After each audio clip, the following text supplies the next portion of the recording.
Hoosier Trapper Outdoors is brought to you by Hoosier Trapper Supply, Leatherwood Creek Trapping Scents, HTS Productions, Hoosier Trapper Deer Scents, and Leatherwood Wildlife Art. All right, thanks for joining us on this premiere episode of Hoosier Trapper Outdoors Season 3. I think you will notice a significant difference in the format of the show. We, of course, will maintain our entertainment value or segments, and then we'll also have more instructional, try to make the show more informative. So anyways, I think you will see a significant difference from past shows. On this particular episode, we're going to have our typical on-the-line diary. We're going to our Arkansas trap line, and we'll give a daily account of that. And then also on this show, we're going to have a fur grading section on raccoons. We'll have a product highlight, and then we'll also have like a tip or instructional, informative segment as well. So hope you enjoy the show.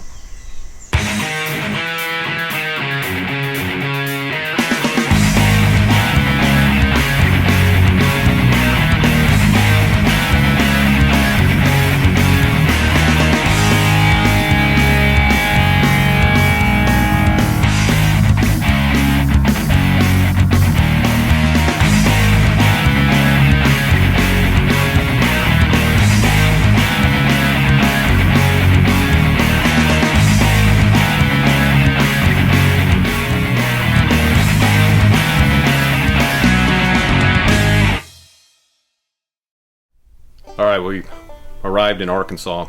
Didn't realize until we got there that they had a pretty significant ice storm, probably about 2 weeks prior to us getting there. And a lot of the Forest Service roads weren't cleared out.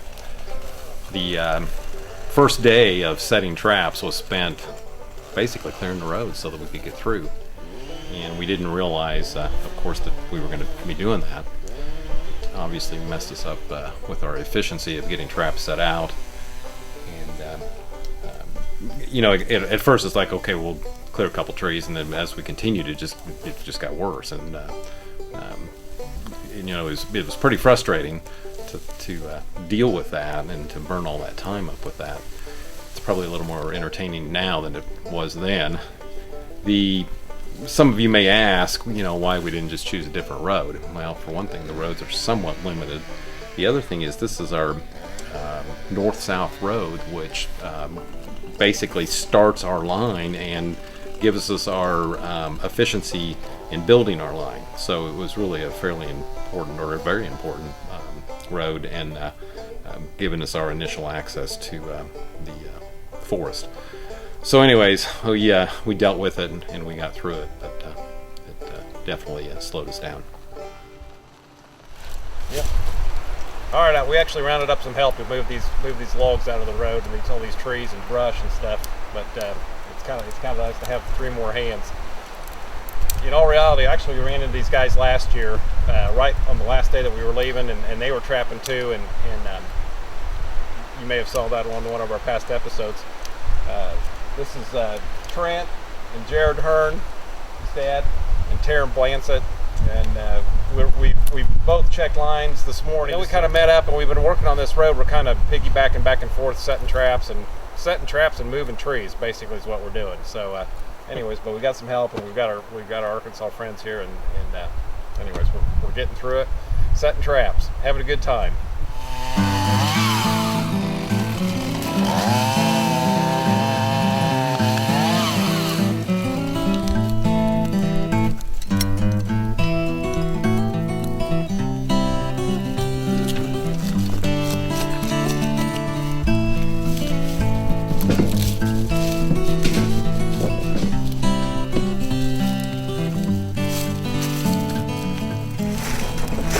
Here we are. The sun's going down, as you can tell behind the guys. It's beautiful up here on the mountain. It's getting a little chilly. Yep. You see in there, Charlie? Yep. Chainsaw's about had it today. Been through over 1 tank of gas and started a new one. See what we got up the hill.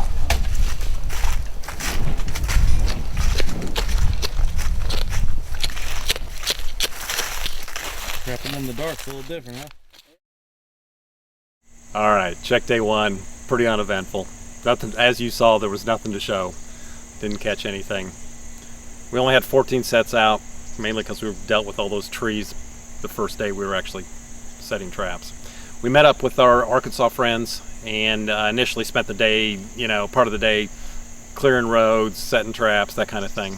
And we finally got to a point in the forest, national forest, that the Forest Service had cleared the roads. So we spent the rest of the day setting traps, obviously much more efficiently, and started to get together a pretty good line.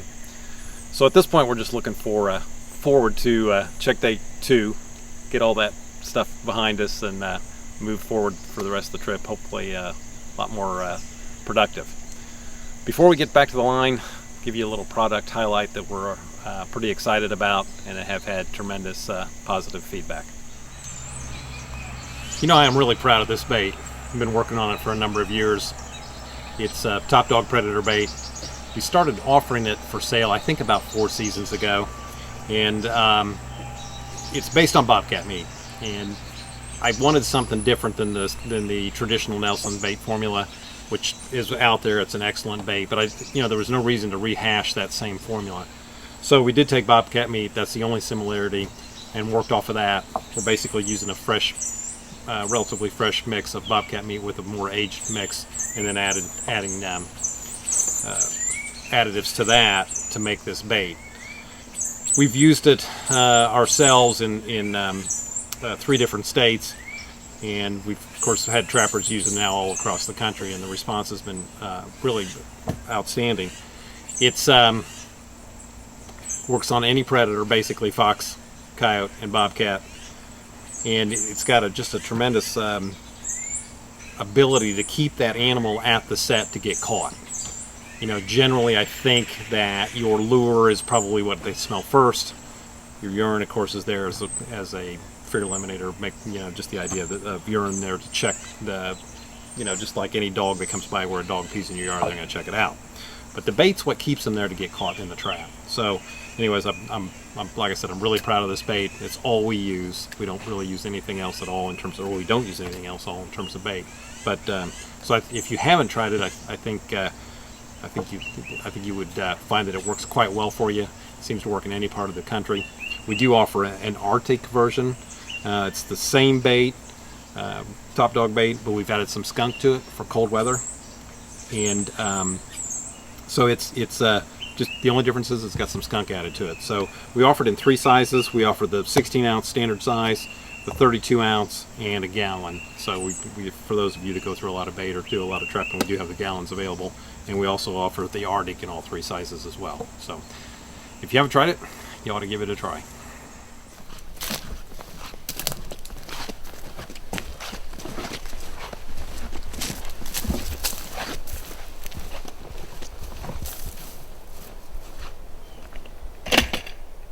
Cool beans. First animal of the trip. Bringing out the big guns for this little big coon. Let me talk about the location we've got right here. Obviously we're setting for bobcats when we caught the coon, but we've got a wildlife pond that they've put in here for water, and trail coming back through here, and actually it looks like it's used for a deer camp during the deer season. But anyways, there's just a big focal point here, a lot of reason for animals to be here. So we've caught cats and coyotes here before, so it's a good location. So anyways, that's what's going on here. All right, cool, Jake. Pretty gray fox, real nice gray fox. Consecutive traps, I've had things in both of them. coon and a gray fox, so very cool. What we got going on here is an old fire trail that's growing up in a bunch of white pine trees, and we've caught, this has always been a good location, cats and coyotes, gray fox, all on this trail here. Jake caught this one here this morning, last night. So The one of the previous shows in the previous season, you'll see me laminating some traps and stuff, and just after I got done doing that, I decided to take one of them. I had a piece of sheet metal lying around, so I decided to cut out basically the footprint of what would fit inside the jaws of the trap. So I cut that out with my plasma cutter, and I have it tack welded to the original pan. And I really like it because it gives you a lot more coverage, especially up front, for an animal to step on and trigger the trap. So now with this gray fox, since we caught him, I might do this to a few other traps that we have. So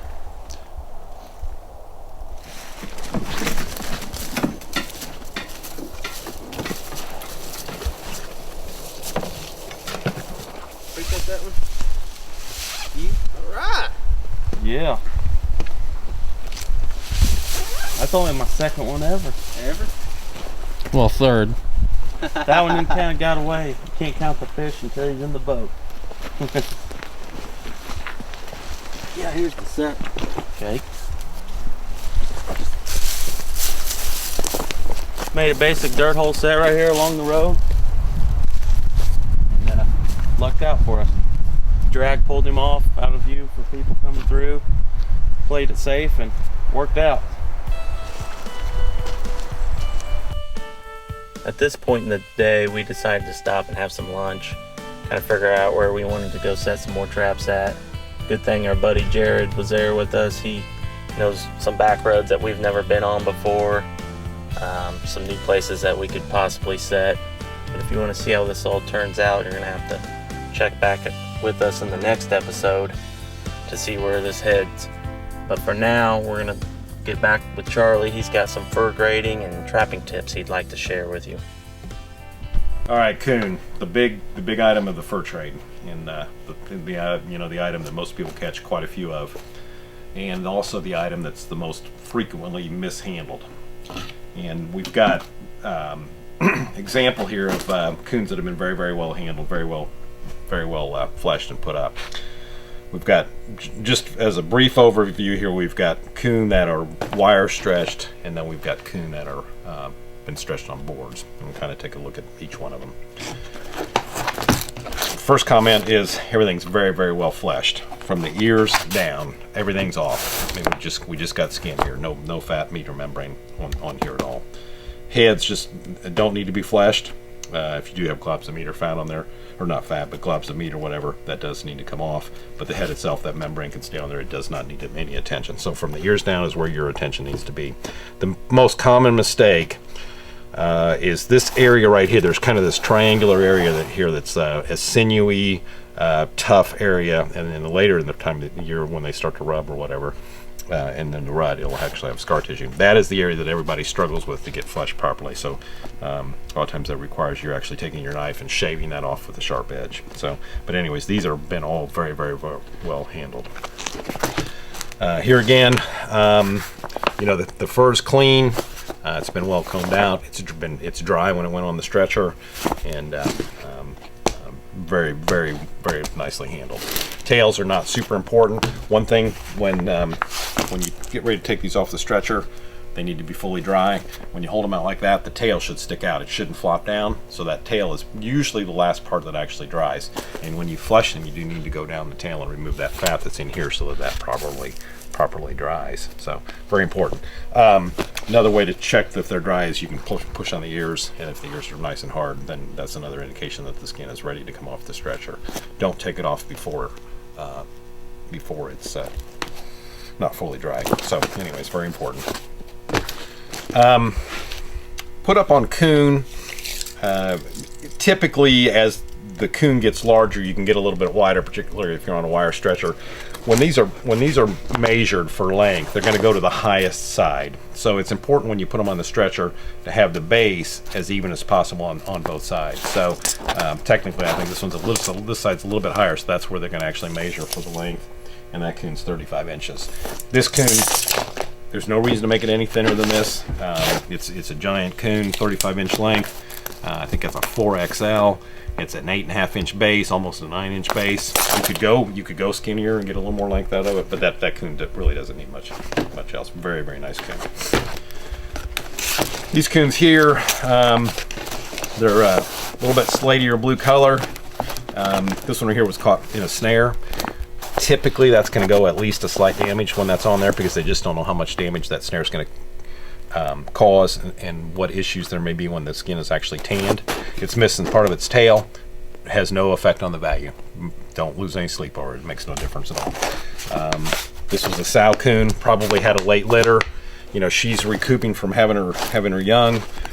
So she's probably, you know, even though this coon was probably caught in late November or whatever, just not quite, just not quite there. Probably going to grade is what they call it when you see 1s and 2s, quality-wise on your readout sheet. That's probably where this is going to be, and most likely a slight damage because of the snare mark. Nice fur, nice straight fur. Just doesn't have quite the underfur that it may have when it was fully primed. So this coon right here. It's got kind of that slaty indication on the skin, and it's going to be really difficult to see this probably on the camera. But this coon right here is second or third quality. Just basically just wiry fur, not much to it. It's going in different directions. Just really not much of a coon at all, even though the skin doesn't look too bad. So here again, the quality's all varies, even though sometimes the skin doesn't give you an indication of what the fur may look like, and that's the reason for the observation window, the grading window. These coons here, the blue coons, clearly unprimed, caught early. They can be caught fully in the season and still look like this. And the fur itself is not bad. It's good straight hair, just doesn't have the underfur to it. Neither one are really that bad, but they are fully blue. So these are going to probably go as 1s and 2s in terms of quality, even though they're a little dark. And that's kind of up to the grader's discretion. Very well handled, and look very nice, but it's just got that blue skin, and that's just an indication that skin's not fully primed. So these are all put on wire. One thing about wire is it's quicker. You can handle them better. You can put them on there, put your hooks in place, pull your ends down, cut your observation window out, your grading window, and you're good to go. One thing about these are boards stretched here. If I had any comment on these, they're probably actually just a little bit thin. And they typically, these are about a 6 3/4 inch, 6.5, or 6 3/4 inch base. I think normally you want to be in the 7 to 7.5 inch base. So these are a little thin. They lengthwise, it's at 30, a generous 32. It's probably 32.5, measuring to the highest side, maybe even 33. That's well into the 2XL size. It probably is not going to go to a 3X because it's just stretched so thin. Even though the measurement may indicate that it's 3X, it's probably going to go to a 2X because it's just too narrow. But the auction companies actually are pushing for the board stretch. Got a nicer edge to it on the side, and you have more control over a consistent width with boards because it's not going to vary. There's no spring to it, and they don't have to worry about rust on the stretcher or anything. But like I said, one comment on these is that they're probably just a little bit too skinny. Front legs, do not need the front legs on there. They can all be cut very short like this. That's basically it. One thing nice about boards too is that you can make a really nice finish on the bottom, completely squared off, because that's all pulled down and pinned into place. So your high side, you don't have so much of a high side like you do on the wire, where you got more of that scallop look to it. So they're very nice put up on all this stuff. Other than these are just a little bit thin. This coon was probably caught a little bit later, it's showing some indication of rub. We call them scratchbacks or whatever, and it's got some scarring in here. This is probably a medium damage because it's got you can tell that there's some fairly extensive damage, or not whole damage, but there is weak areas in the fur right here. So anyways, that's something that you run into on the later caught coon, not so much on the earlier caught coon. So anyways, all very very nicely handled. And if you're not sure on how to put this stuff up, get a hold of a DVD, or even better, get a hold of somebody that does some fur handling. Go spend some time with them, and most trappers are more than willing to share their knowledge. So, but like I said, coons are probably the most universally mishandled animal, partly because they do require a little more time.